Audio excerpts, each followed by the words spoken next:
curtains open again for another Behind the Book Live. Today's guest, oh boy, we're going to talk all about HR. Joey Price is at the stage. What's up, buddy? Hey, Richard, I'm glad to be here, man. Oh man, I got to tell you. So, straight off the bat, I'm coming from the staffing side, Joey. So I got to joke about this. When I hear the word HR, I think you're going to the principal's office or a teacher, and you're in trouble, man. Straight up, all the time. We're like HR, or even like a client. You're like HR's calling. It's not good. Oh man, that's only one part of the job, man. We're not bad cop all the time. No, that's what I'm saying, man. We're going to flip the switch today. And after this show, you're going to think HR is there for you, man. Because after reading your book, The Power of HR, I got to tell you, Joey, it gave me another perspective on what HR is about. You guys are like the core of really a business, man. I mean, you are there for everything from fillings to hiring to firing, but you're more than that. You're like I said, you're the core, the coach of the whole group. And I love it, man. Yeah, well, I'm excited to just have a laid back chat with you and hear what you thought about the book and answer any questions I might have that might come in from the audience. So let's just have some fun. I know. Did you say laid back? HR I'm never laid back. Is that okay? Can HR have fun? Oh, of course, right? All right. Hey, you're on the show here. We always have fun, seriously. But I got to tell you, right, thank you so much for coming on. But there's a couple things. I mean, the chapters, you had them organized so good. But I think a couple of points that we're going to talk about in the beginning is how can I influence and drive meaningful change? I mean, that's something. There's a couple of things that you talk about in there. Elaborate about that, my man. Yeah. So when we think about how organizations move, the big thing I point to is influence, right? How are you establishing yourself as a person of influence? Obviously, for senior leaders and executives who are at the decision making table, but also for your team as well, your frontline workers, your managers. How are you positioning yourself to influence them? And so that to me is the crux of it. If you listen to me in that quick 30-second snippet, that's not all that's in the book, but that's really what it boils down to: is how do you become a credible influencer in your organization, and serve the strategies and values that should be important to today's HR professional. I love it, man. Okay, so let's take a little back step here. And what made you write this book, Joey? Well, I feel like I've had this book in me for probably about the last 7 years, but it just wasn't the right time Yeah. to do it for one reason or another. But really, after the pandemic happened and we got through it, it dawned on me that many of the books that I usually know, love, and recommend to other HR professionals or those who are leading change management, like the calculus has changed, and there are Mhm. things that we need to be discussing and addressing, and no one had written that book yet. And so I wanted to write the book for the modern HR professional who believes that their voice matters, believes that they bring influence to an organization, but maybe they just don't know how to go about it the best way. And they may have thought they knew how, but they just reached those ceilings where maybe they're not invited to the executive retreats, or maybe they're not included on those key decision calls. So I wrote it for the person who wants to make a difference in this new normal that we have in our business climate across the globe.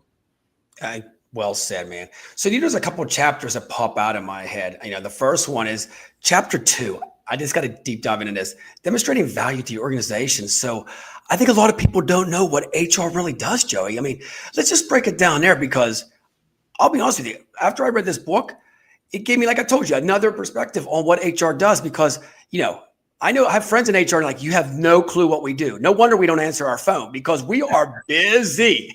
Yes, sir. Yes, sir. When I tell people I'm in HR, their first thought is, "Oh, are you hiring?" Or, "Hey, I got a buddy that needs a job at HR. Can you just like magically create an HR job out of nowhere so that this person can find employment?"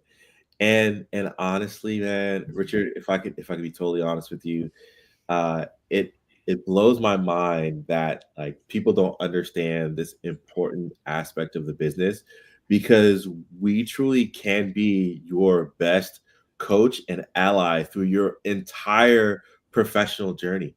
So obviously, we work with folks like yourself, recruiters, to write job descriptions, make sure they're accurate, help get them out into the world, qualify people. But we welcome you on board. We help make sure your first 90 days are successful. We're the person that you reach out to if you have issues with your supervisor. Hmm. We're responsible for benefit planning and making sure that everybody has the right benefits so that they feel good about the investment that they're putting into the business with their effort. We help with training and development. We help with navigating difficult decisions such as workplace safety, mental health, transitions and offboarding. There's just so much that we are responsible for that, to your point, man, if more people knew about it, I think they take us a little bit more seriously. That's why you always need an assistant. That's why you never answer the phone. You're always busy, Joey. Seriously, all joking aside, man. And the thing I really thought about in the book, that you talked about work culture and like, bringing people together. I've Yeah. never thought about that. I think HR like, organizes the party, but I didn't know they did much more than that. So Yeah. can you deep dive into that? Because I think in the book it explains it in very big detail. Yeah, we are responsible for making sure that culture is not just aspirational in the organization. Every CEO has a vision for what their organization is supposed to look like, feel like, and accomplish, whether they are the founder of a startup that scaled and grew, or they are the new CEO who had success somewhere else and they're now at the helm of the organization. So CEOs paint a very clear picture of what they want accomplished and how to get there. But it's Mhm. HR who adds the color, the flavor, the seasoning to that gumbo, so to speak, to make sure that the goals and the way that people connect with the organization are not just aspirational but lived out. And so the way that we do that is, I believe there are 5 values that are incredibly important for HR Yes. to have and carry out. But it's important for them to be business oriented first, and then do those with people centric strategy and tactics. So culture setting, you got to model the culture. You've got to show how people can win in the culture.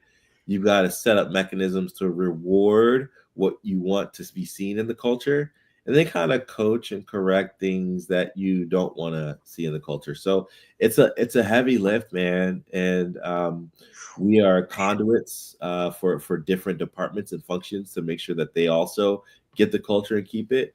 But it's a lot. It's a heavy lift. So anybody's going to get an HR, you have to multitask. You're like Yes. at a million different things at one time. I mean, seriously, you sit in your desk, people's knocking on your door, you got employees, you got bosses. It's like, hold There's on, no I time get to for take lunch. lunch. Is that Yeah, why? there's no. Is that why everybody at HR eats lunch like they lock their door during lunch hour? Yes, yes. Because you gotta think about it, Richard. We get all sorts of calls, right? Hmm. We get like, hey, this person's a no call, no show. What do I do? Okay. Oh, Then we get a true story. I won't go into the details, but true story like, hey, this employee started with us, but like now they're missing and we can't find them. They were on the news, they were missing. And so wow. like HR gets all of those types of crazy things. So the reason we lock the door, Richard, is like, all right, I can't control what happens outside of this lunch, but I know at least for this lunch period, I'm going to try to eat my food and enjoy this moment of zen, this moment of peace over my quick lunch. There it is. Do not bother HR people at their lunch hour. Let them eat. It's Yes, something I please. want to talk about, and you talked about it earlier, but applying the 5 HR values. I mean, I really, in your book, them 5 core values, if we can break that down, I think these are so important core. I mean, Joey, I don't know where you came up with these at, but I mean, these are like the foundation. If you follow these, you're going to be a rock star in HR. Yeah. Yeah, so I want people to check out the book. Okay, so I'll only go into a few. Is that all right? Oh, little teaser. Yeah, for sure. Yeah, I yeah. like that. So I'll give you the origin story of these values, man. Okay. I started Jumpstart HR in 2011. Yeah. And one of the things that you have to do in starting a business, no matter what it is, whether it's a bakery or a tax law firm, or even a car dealership, right? You always want to identify like what makes you different, what makes you unique, and in not just ways that make you like cute, special, like you get the participation trophy, but Mhm. what is that attractional thing that like if customers go to you, they're going to get these brand promises and it's going to make a world of a difference for them. And so along the journey, I created these 5 values that I felt were super important for us to deliver our promises for HR support for the businesses that we provide service for. And I said, hey, let me just share some of these with other colleagues and see if it resonates outside of Jumpstart, because to be fair, we work with small businesses, startups, nonprofits, and Mhm. groups that are establishing US presence. We're not the large banks of the world. We're not the large health systems of the world. So I shopped these values around to see if they made sense and resonated, and they did. So I won't say that I have favorite values because I think they're all important, but I'll just talk about 2. The first one is that HR has a responsibility to be part coach and part cheerleader. Oh, yeah. So we have a responsibility to not only tell people the truth and do so with honesty, but the coach piece is like, how do we spot and identify things that could be changed or improved to make the organization perform better? And so that's the coach piece. And then the cheerleader piece is just doing it in a way with optimism, enthusiasm, and encouragement that says, hey, we might need to make this difficult change, but together we can make it happen and it's going to be great on the other side of it. Because, change management can be tough, or Oh, delivering hard news can be tough, or telling that manager for the first time who has to participate in layoffs and who's getting cold feet because they've never done it before. It's like, hey, how can we do this in a way that like it's a coachable moment for you, it builds that muscle, but you also understand like, hey, like try not to take this personally because the business is just in the situation that it's in. And these are some of the mechanisms that we have to use to right the ship. And what you're experiencing in this moment here will help you in your career journey later on down the line when you have to yes. revisit it again. So that part coach, part cheerleader piece is incredibly important. And it's one of those ways that you can build that credibility and influence I was talking about as an HR pro. And then the other piece that I'll share, the other value, and again, there's 5, so check out the book so you can get all 5. That's it. Little bonus here. But you know what? I'll let you, Richard. Which one would you want me to talk about on the show? Not to put you on the spot, You know but what? I kind of like um, ignite the spark because yeah, I think that's all right, something. No, you know me. I'm all about light up yes, the spark. Like, give it to yeah, me, man. yes. Okay, so with ignite the spark, that is getting people excited about HR done right and HR done well, right? We talked earlier, Richard. You said HR is usually the bad cop or like the principal's office, but that's Hmm. not all there is to HR. And of course, everybody has parts of their job that they don't like. They have parts of their job that are uncomfortable, but that ignite the spark piece is like when you're delivering a strategy presentation to an executive team and they're like, yep, that's the missing piece. That's what we've got to do. Let's commit to it and let's make it happen. That's igniting the spark for your management teams. And Yeah. then for your employees, if you've got to roll out benefit changes and they're not too excited about that 4% increase, right? You could ignite the spark by saying, hey, I tell you what, we're at 4%. The market's at 13. It's an unfortunate situation that we're in right now, but the organization has done our best to give you the best value of benefits for what we could afford. And are you taking advantages of all of the offers that are available? Are you doing the discount gym membership? Are you saving to your HSA or your FSA? Like helping people find ways to get more of their relationship with their benefits piece.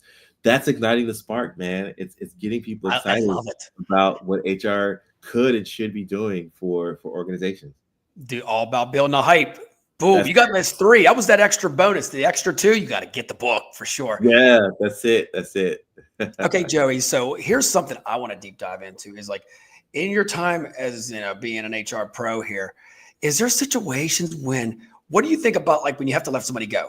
Do you like the email or in person? Because I've seen both. What is your take on that? Because some people don't like to confront somebody. I'm a firm believer. If you're gonna let somebody go, you talk them right in eye to Yeah. eye. And I mean, that email is kind of like just like goodbye. Yep. Yep. Man, I tell you, I've unfortunately been a part of layoffs and rifts and terminations across the spectrum, right? So Mhm. being at that in-person shop where it's the one-on-one conversation of the employee that's not working out, and you're leading that conversation alongside their manager, to the organization that just lost a massive contract and people are losing their job, not necessarily through fault of their own, but the business just could not support the weight of those salaries anymore. And so I always look at the spectrum like this. To your point, Richard, the best way you can conduct a termination or layoff conversation is in person, face to face, eye to eye, an empathetic delivery from the top down. So, Mhm. CEO in the room saying these are tough cuts. It hurts me. It pains me. I know it's not going to pain me as much as it will because your future is impacted. But it's unfortunate that we couldn't steer this ship to keep everybody on board the way that we would want. And then to me, the lowest level is that email dismissal. Oh, Or oh, I would even go even lower, man. Is like turning people's stuff off, and then they don't know that something happened until they're like trying to go to the break room or badge in, and they're like, "What in the world?" So you know, communicate is the best way. And again, that's that part coach, part cheerleader piece of like doing things the right way because it matters. It matters so much in oh, this it does. and the society that we're in, where people can screenshot their termination letters and put them on Reddit or uh, bash you on Google reviews or Glassdoor or what have you. Oh, So you everywhere. protect your organization's reputation, even if you have to do some uncomfortable things. Something that's bad is when you can't go back to your office and they say, "Here, I'm going to put all your stuff. We'll leave it in this one room here." So they clean your office out for you. That's kind of tough. It's like, ooh, Yeah, yeah. I mean, I've seen those too, and I've had to support those too. Every separation has its own context, right? So Mhm. I couldn't give a blanket prescription for everything, but suffice it to say, I've seen it all, man. And there's a recipe for success for each specific case. For each specific case. You got that. One thing that I really want to steer to is like finding people and onboarding because you know people rely on staffing firms now, but HR does a lot of recruiting. Am I right? Still? Yeah, yeah, you're right, and I think that technology has made that much better for the HR professional. So, as you know, we recently acquired Aspect 43. It's a HR technology analyst firm, and what that allows me to do is sit in the executive analyst seat and look at these tools and technologies and how they're allowing HR professionals and recruiters to tackle some of those large scale transactional things with like the push of a button, and you review them over a coffee, or you review them when you're locking the door and you want to get some deep work done. So I've always said that recruiting and HR is like left brain right brain, right? There are very few recruiters that love HR work, and there are very few HR professionals that love recruiting work. They're both necessary, but I think technology is leveling the playing field Mhm. and taking away some of those more painful things that HR might feel are painful, like the cold outreach or coordinating times to meet or reviewing resumes and evaluating candidates. There's a world where we all win with this new technology, but it's definitely making it a lot easier for HR pros to get their job done. Okay, so you being in HR, how many applicants have you seen in 1 week the most? I mean, I'm curious.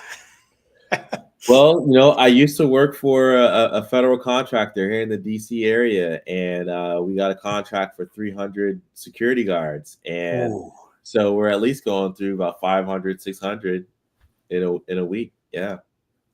So what would you recommend? This is like the people doing their resume and stuff like that. Do you think there's one avenue? I mean, LinkedIn. I seen one, Joey, last week that 5,000 applicants for one position on LinkedIn. I mean, it's like, I always say it's about building your own network now. You got to know people and getting a door that way. What's your take on that? Yeah. I mean, research shows that referrals are still a top 3 way to find a job. But in addition to that, it is building that network. It's applying for jobs, but seeing who you know at those organizations. So you may have some first degree connections, or even secondary degree connections at places where you want to work. And so that might require you to have that uncomfortable conversation of reaching out to a buddy on LinkedIn and saying, "Hey, do you know this person? I just applied for a role there, and I think I'm the best fit. So can you put a good word in for me?"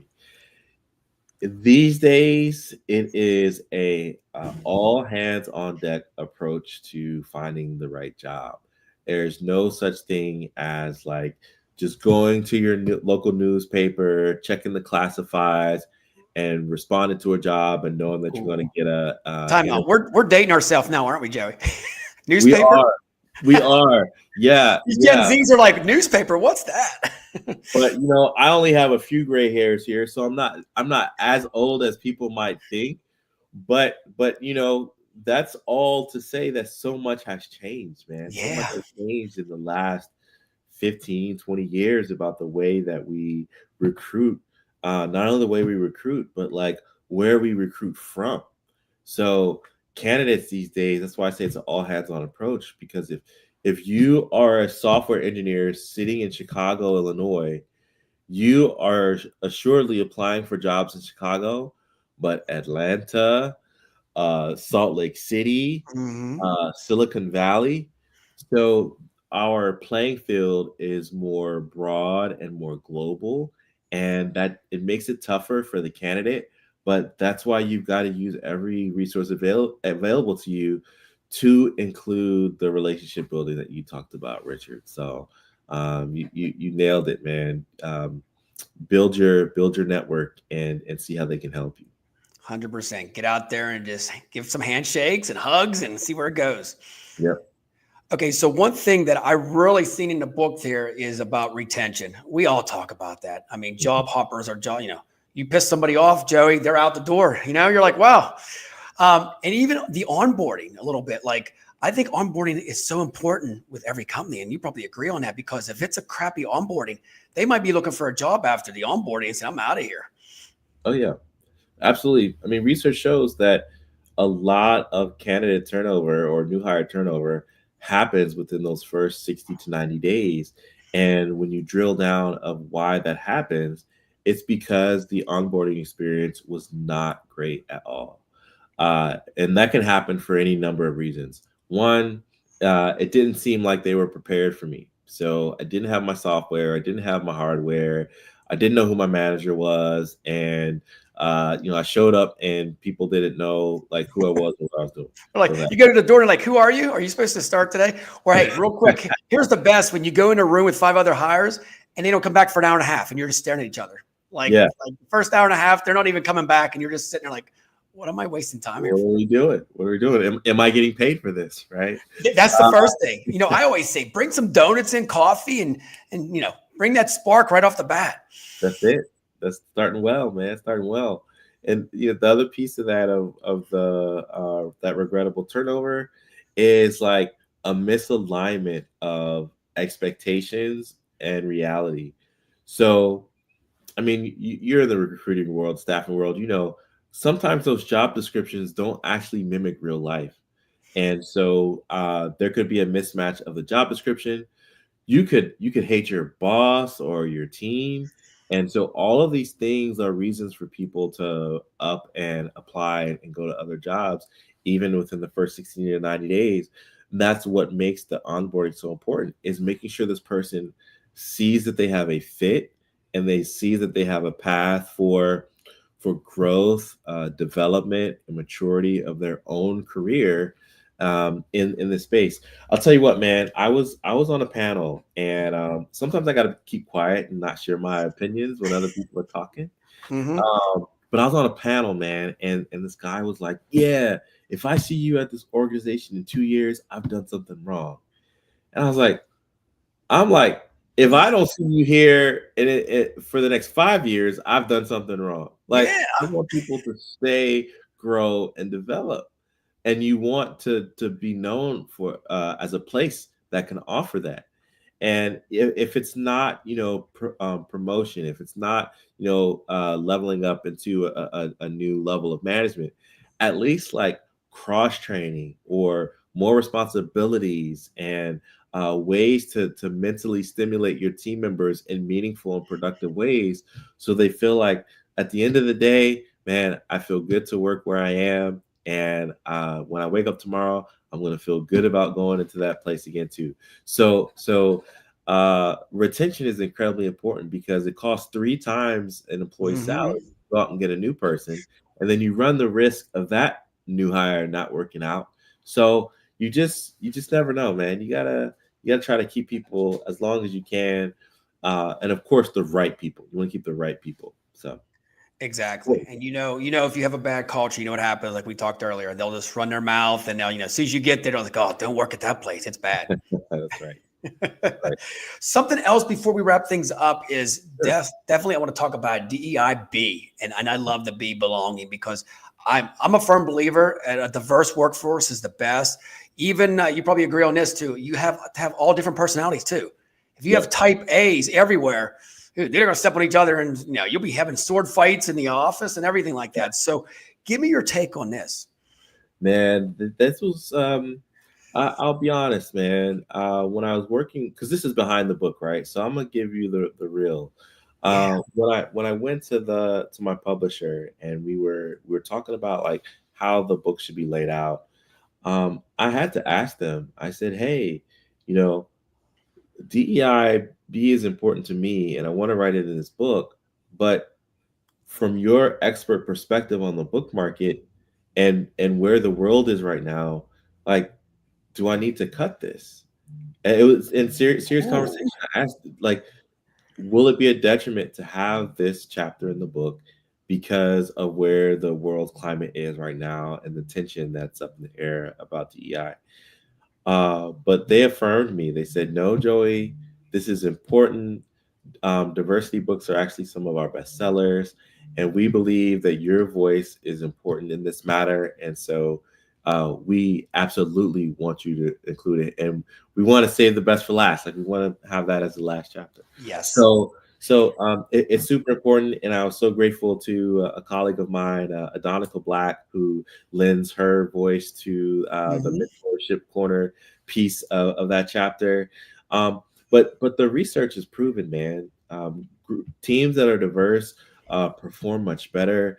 They're able to connect with their Yeah. customer base a lot more. And to your point too about diversity of opinions, man, or diversity of personalities, like, it's so cool for me to be in a staff meeting and like I have some team members who want to go down the rabbit trail with me about ideas, and then I have some team members who are like, "All right, Joey, this is cool, but like, give me my marching orders, give me the task that Hmm. we need to accomplish to make this happen." And I love that because uh, to your point, you don't want just all thinkers, and then you don't want just all doers, where there's no vision for like how to advance.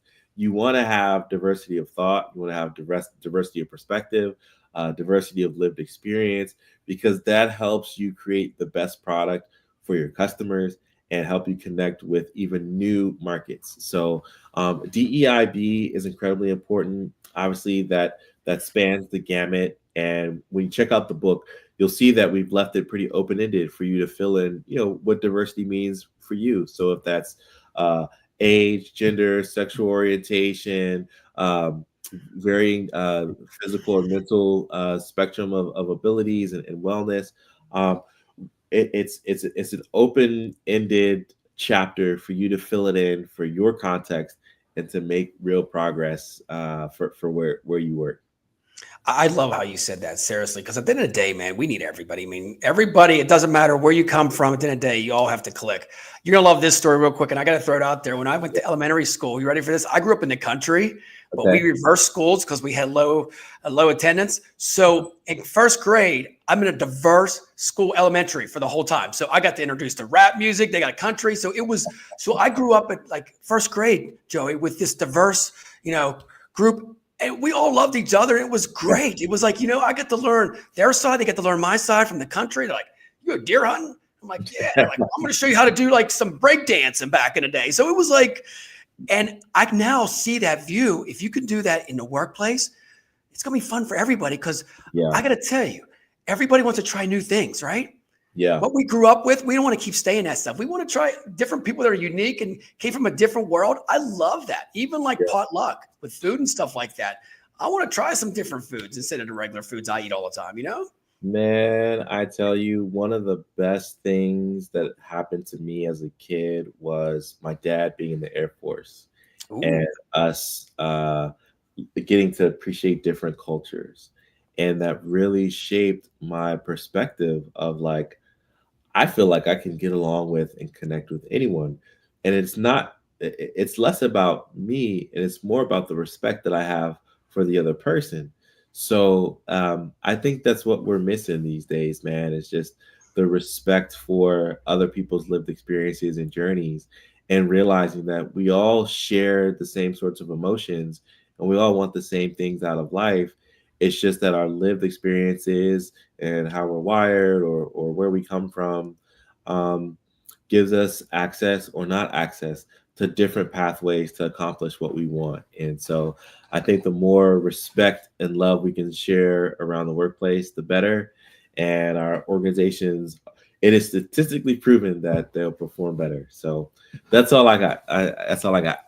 I love it. You know what? And at the end of the day, man, it's just about loving each other and having some fun with it, man. At the end of the day. And the biggest thing, Joey, keep yourself accountable.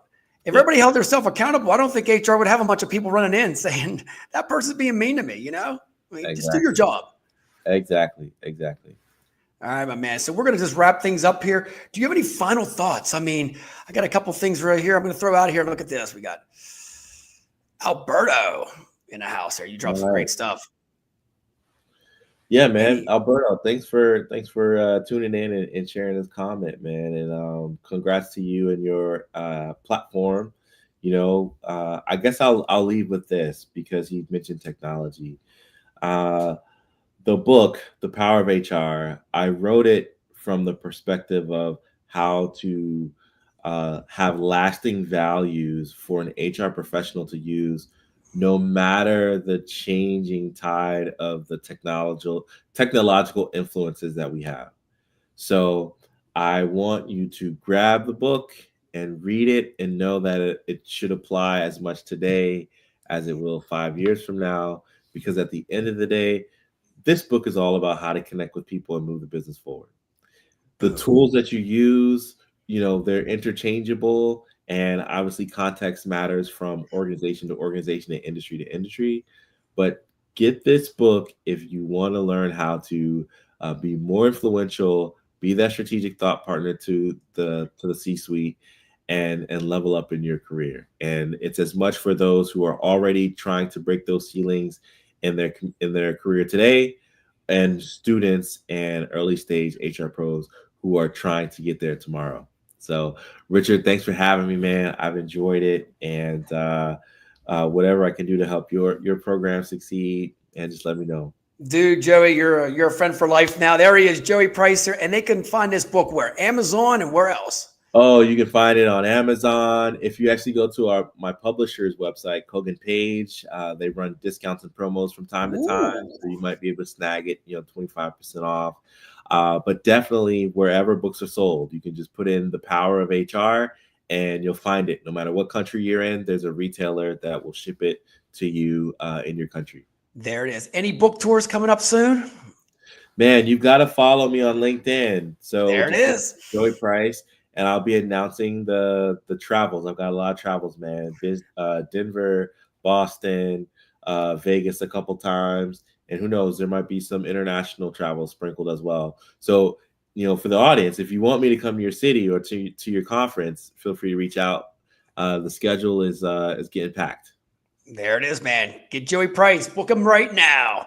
All right, Yes, Joey. sir. Hey, thank you so much. If you guys get a chance, remember The Power of HR. Get the book today. We'll That's see it. you next time on Behind the Book Live. Take care, brother. All right, take care. Thanks. All right, buddy.